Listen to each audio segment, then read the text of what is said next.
Bonjour chers téléspectateurs de Libre Info TV, cette chaîne qui émet depuis Bruxelles, la capitale de l'Union Européenne.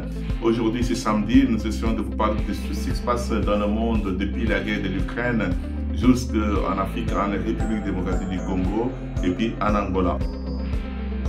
Au sommaire, ce samedi 19 mars 2022, nous parlons de la Belgique où séjourne un groupe de diplomates congolais qui sont ici pour une visite d'échange et d'expérience dans ce qui relève de leur domaine et des compétences respectives. En Ukraine, le président Zelensky estime qu'il est temps de Moscou d'envisager à négocier la paix. Vous savez partout qu'aujourd'hui, ce qui est vraiment d'actualité, c'est la guerre en Ukraine et aussi les étudiants, je parle des étudiants congolais qui étaient en Ukraine, dans différentes villes ukrainiennes, qui sont aujourd'hui en Espagne, au Portugal, en Belgique, où ils sollicitent vraiment l'aide du gouvernement locaux afin d'obtenir le séjour avec l'objectif de finir l'exécution. Voilà pour le sommaire. Alors, j'ai parlé de l'Angola et l'Union européenne qui organise leur premier forum d'affaires. Et c'est aujourd'hui que nous allons pouvoir développer cette information qui a été donnée qui a été publiée ou relayée par l'ANGOP, l'agence Angola Presse en sa version française. Ici, la République d'Angola et l'Union européenne ont annoncé ce vendredi à Luanda le premier forum d'affaires Union européenne-Angola qui aura lieu le 24 mars prochain à Bruxelles, ici en Belgique. Alors, cette réunion ou bien ce forum a pour but d'encourager les affaires et d'intensifier l'investissement étranger direct. Lors de l'annonce, lors d'une conférence de presse sur le forum des entreprises, le ministre de l'économie et de la planification, Mario Caetano João, a déclaré que l'objectif principal était de donner une continuité et un plus grand dynamisme à la coopération économique entre Luanda et l'Union européenne, en donnant accès à de nouvelles entités au marché européen et vice-versa. Retenons pour sa part que la chef de la délégation représentante permanente de l'Union européenne en Angola, Madame Jeannette Spincel, a dit à ce forum que si cela viserait à renforcer le partenariat, l'amitié et à connaître les projets que l'Angola a dans le cadre de la diversification de l'économie, de la gouvernance et du développement du capital humain. Revenons à la guerre en Ukraine. Aujourd'hui, samedi 19 mars 2022, cette guerre en Ukraine qui est à son 24e jour depuis qu'elle a commencé, le président Zelensky a demandé à ce que les discussions sérieuses soient entamées avec la Russie, où il estime qu'il est temps que Moscou envisage de négocier la paix. Toujours en Ukraine, certains étudiants congolais sont arrivés à Bruxelles depuis le début de ces affrontements, où ils essaient de demander un séjour afin de déterminer, ou afin de terminer les études. Je vous informe que ces étudiants, pour la plupart, sont originaires de l'Est de la République démocratique du Congo, en proie à des guerres, des violations et exactions menées par des groupes armés.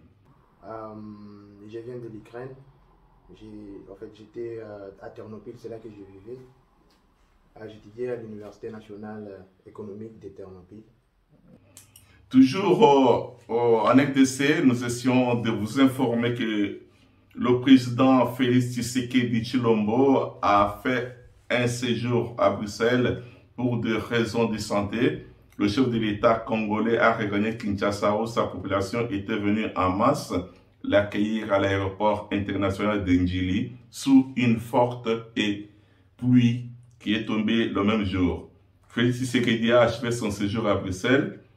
Il a été soigné c'est-à-dire qu'il a eu une petite problématique ou un petit souci de la hernie discale cervicale qu'il a traîné depuis un bon bout de temps.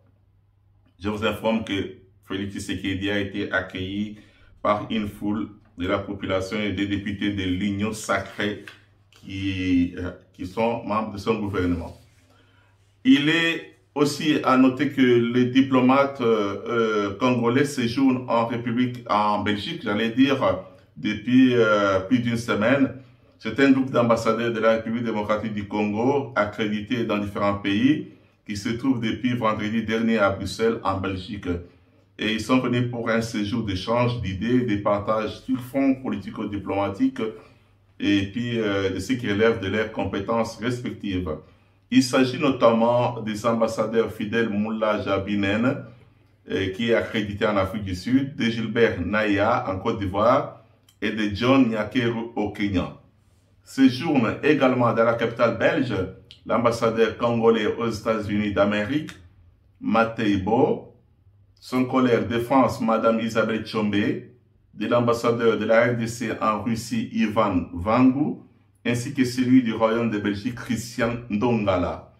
Il y a lieu de rappeler que dans différentes ordonnances lues mardi 15 février dernier à la radio-télévision nationale congolaise, la RTNC, le chef de l'État, Félix Tshisekedi Tshilombo, avait nommé 3 nouveaux ambassadeurs extraordinaires et plénipotentiaires auprès de quelques pays amis pour consolider leurs relations diplomatiques. Il s'agit entre autres de Fidel Moula Jabinen, nommé ambassadeur extraordinaire de la RDC près la République sud-africaine, de John Nyakeru, nommé ambassadeur de la RDC au Kenya, et puis de Ivan Vangu, nommé ambassadeur de la République démocratique du Congo près de la Fédération de Russie. Je vous informe en outre qu'à la même occasion, le chef de l'État avait également pris une ordonnance portant nomination de Jean-Jacques Luboya Tshishima comme secrétaire général près la présidence de la République démocratique du Congo.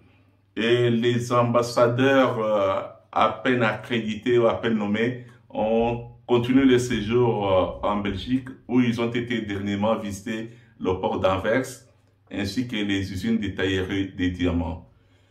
Nous voilà à la fin du bulletin d'information de ce jour et à la prochaine occasion. Au revoir.